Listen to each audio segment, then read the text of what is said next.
I got a lot of Yardley love. Just start bringing it up, bring it up, bring it up. For Missy Hall!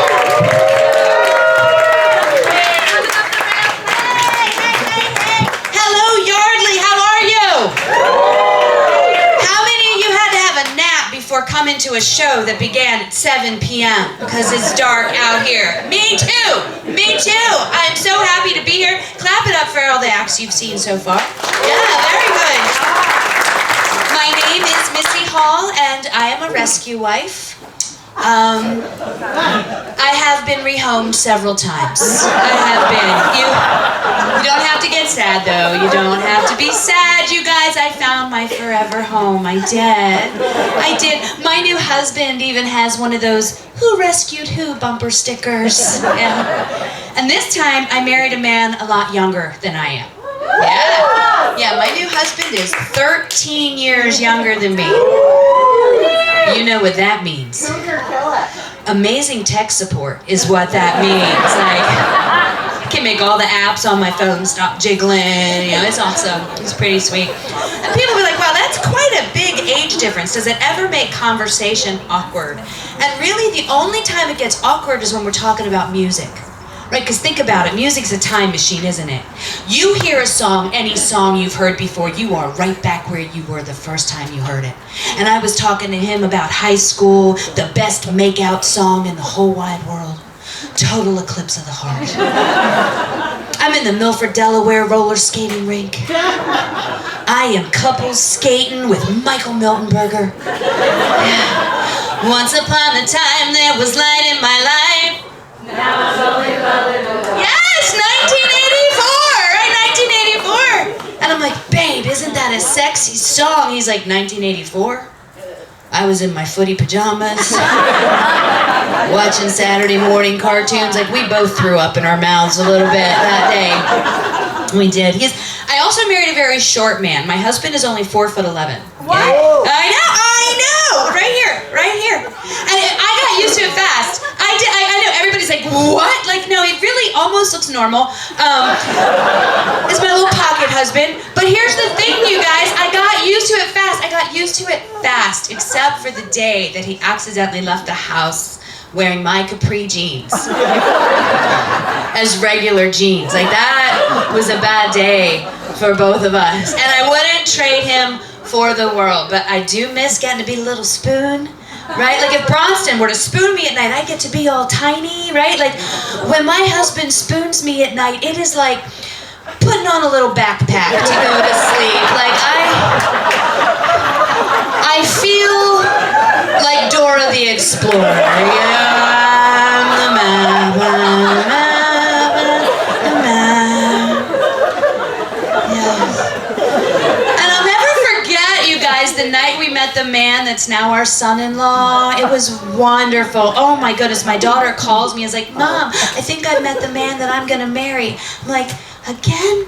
You know, because she's been saying that every year since she was 2. She's like, no, I really love him. I want to bring him to meet you guys. I'm like, all right, well, this means Mommy's going to have to put a bra back on, but bring him for the weekend, you know. They drive down. They live here in Pennsylvania. And we had a great first night together. We played family board games. Everybody was on their best behavior. It's a good night. It's a good night. And we go to bed. Now, I'm the first one up in the morning. What's the job of the first one up? Make the coffee. Make the coffee. I am 5 inches away from the coffee pot, and I got an empty mug in my hand.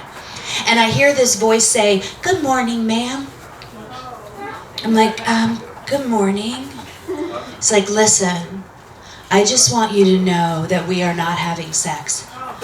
I'm like, oh my God, of course we're not. That's disgusting. My husband is right upstairs. And then I was like, oh, you mean with my daughter? And then I was offended. I'm like, why not? She's adorable. And he said, because of God. And I said, that's new. And he said, no, we believe that God would want for us to wait until we're married before we have sex. I was like, you know what? I can absolutely respect that. I can totally respect it. Here's another thing that God wants. God wants for you to wait until I've had a cup of coffee before you start telling me when you plan to fuck my daughter, right? Like, I think it's fair, right? It's definitely fair. It's fair. And you guys, they did get married. They got married, yes. Woohoo! They have 2 little babies, a little 2-year-old and a little 3-month-old. Anybody else here in the grandparents club? It's cool. He's like, yeah, it's cool. Here's the thing. When my daughter got pregnant, she was 25. Everybody's like, oh, Carly, you're going to be such a young, sweet mom. And they looked at my husband. They're like, Jeremy, you're too young to be a grandpa. And they looked at me and they went, congratulations, Missy. I was like, woohoo. Yeah, I just turned 57 in August, and I remember when that used to sound like a big number. Every number sounds like it's a big number until it's your number. Their number. Like, how old are you, sweetie? You're 42. You're too pretty to talk to you. Yeah, 42. Good for you. I thought you were 20-something. Yeah. So good for you. Where are my 20-somethings? I know some of you. Yeah, oh, a lot of you. How old are you? 27. Yeah, when I was 27, if somebody my age got hit by a bus, I'd be like, oh, well, she had a good life, right? Right, 20s, you feel it. You feel it. You do feel it. I'm telling you, you're still going to be a person. I am your future. Right? They're looking at me like they're okay with this, but in their heads they're like, that is not gonna happen to me. It is 27. All of this is gonna happen to you. You are gonna look out of your sleeve one day and you're gonna see your mom's hand. Right? Do you remember that day? You're looking, you're like, what the fuck is wrong with my skin? Your neck's gonna get weird, honey. It's gonna get weird. It's gonna get weird. It's gonna get like a turkey. Like, you're gonna go through some nice cosmetics counter and some 27-year-old behind there is gonna look at you and go, oh, you look tired. Do you want to try this eye cream? And you'll be like, I will hurt you, right? Like, I used to be you, and I've been using that eye cream for 27 years, right? Like, you can rub all the snail jizz on your face you want to. This is all gonna happen to you. The topography is gonna change. This looks fine from a distance, but underneath here, it is like a melting snowman. These are not even my tits. I'm wearing so much Spanx under here. This is my muffin top. Pushed up. My belly button is right here. Yeah. Yeah, 27. Are you still picking out panties based on what this guy thinks of them, right? Do you remember? Like, I remember. I was trying, like, are these cute? Do these make my butt look good? Yeah. At 57, honey, I pick out my underwear based on what the paramedics might think, right? Like, I've got this one moment to make an impression after my heart attack. It's like, oh, she's kind of cute. Maybe a good time, but clearly very responsible and an excellent grandmother. That is what my underwear says. And let me tell you, doctor's appointments get pretty invasive the older you get, too. Like, everybody wants to look up my butt. They don't even say why. They're like, your chart looks great, but we do need to do a rectal exam. And I'm like, well, okay, but you know I'm just here to get my teeth cleaned, right? Like,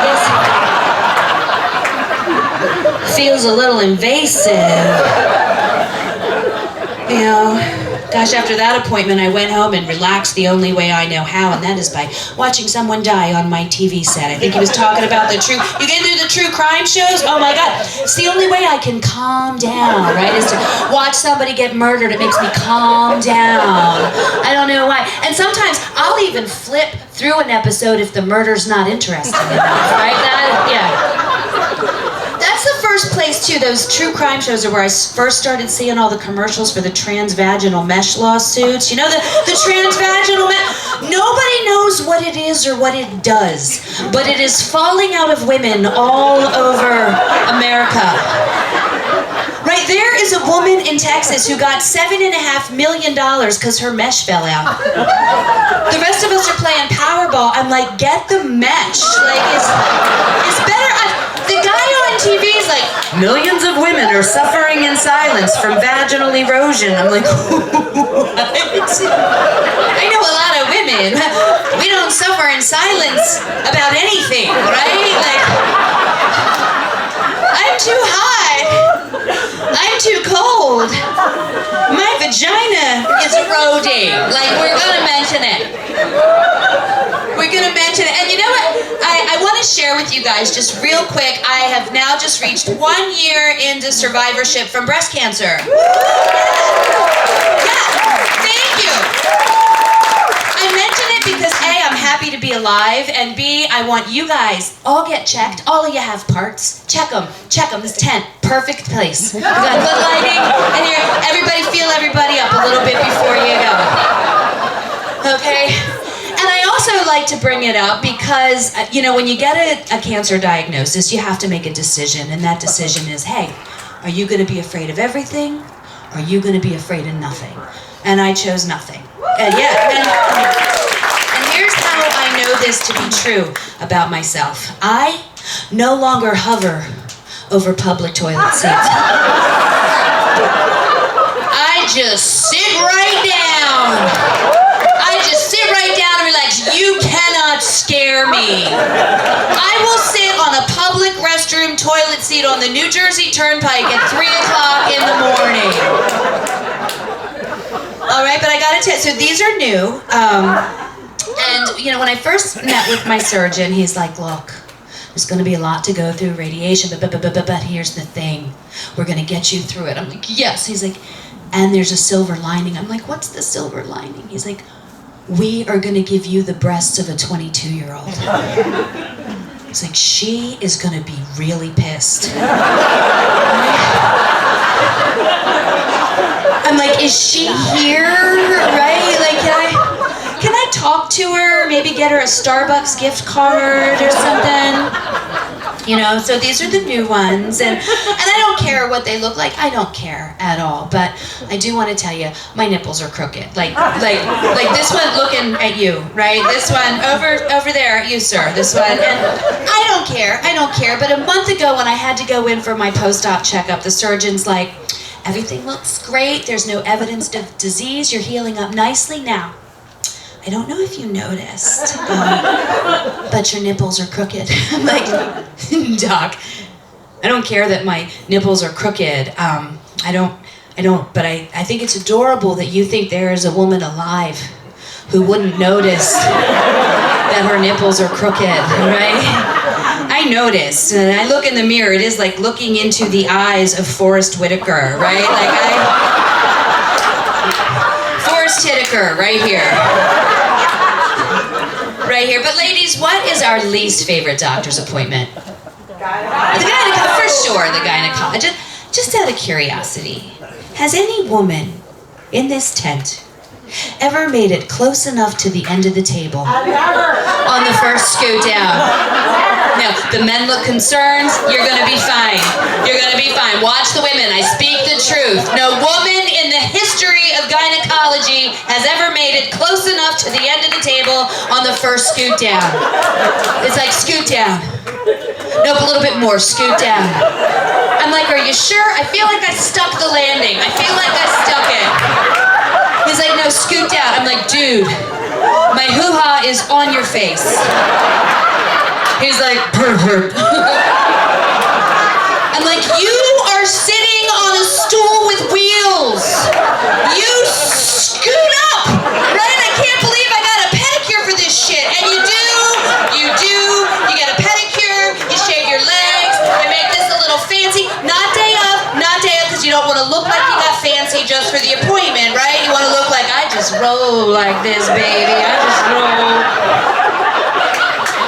Take that speculum out of the ice bucket, it's like, it's like, is this comfortable? Like, if I cough once, you're gonna lose an eye. That's how this is gonna go down. And he's examining me, he's like, oh, have you been doing your Kegels? I'm like, I could tow your car. Like, I could tow it. He's like, well, everything looks great in there, and your uterus is nice and firm. I'm like, thank you. You have really nice eyes. But then he says this thing to me, you guys. He says, but your bladder is hanging a little low. 27, did you know your bladder could hang? I had no idea. I was like, oh my God, do I get the mesh? And he's like, no, but I do want to send you in for a pelvic ultrasound just to make sure everything's okay. I'm like, all right, well, that's no big deal. I've had a baby, right? They're just gonna put that camera on my tummy and press that jelly stuff on there. Well, you're one step ahead of where I was. I walked into the radiology department innocent as a little lamb. Got on my little gown. I'm naked from the waist down, sitting on the table. Praying I don't stick to the table. We've all made that deal, like, God, I'll be a good person forever if you make it so I do not leave a Shroud of Turin butt print on this doctor's paper. And in walks the hottest dude I have ever seen in a lab coat. And he is holding what can only be described as a dick camera. A 12-inch long, white plastic stormtrooper dick in this guy's hand. It's like, ma'am, I'm here to do your transvaginal ultrasound. I'm like, what? Transvaginal? Like it's a highway? Like there's been a pile up on the transvaginal highway due to smog, you know? But all I could do was just point at the thing in his hand. He's like, don't worry, ma'am. I'm just gonna put in the tip.